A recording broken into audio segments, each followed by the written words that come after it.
If I was to describe my style as a painter, I would say that it goes from semi-abstract to full-blown abstraction.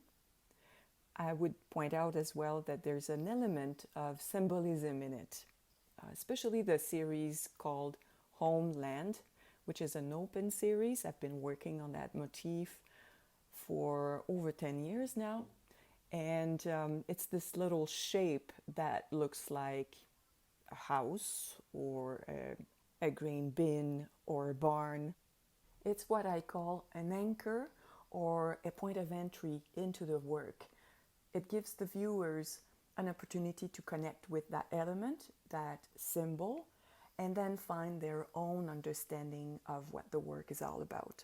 That's one of the reasons why I am so attracted to abstraction, because it is an open-ended story.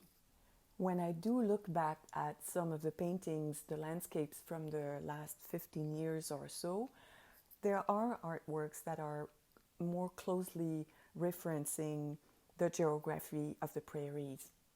You may recognize the proportion of the large sky, the flat line of the horizon of the plains, or this grid-like division of the land that's been farmed.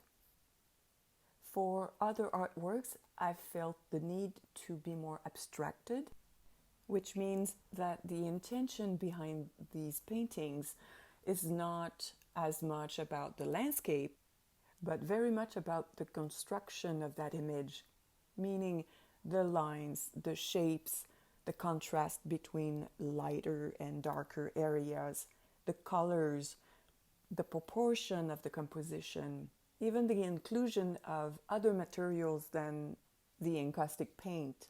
And for these type of works, and even for the semi-abstract artworks for that matter, there is planning. There are sketches before and during the execution of the painting.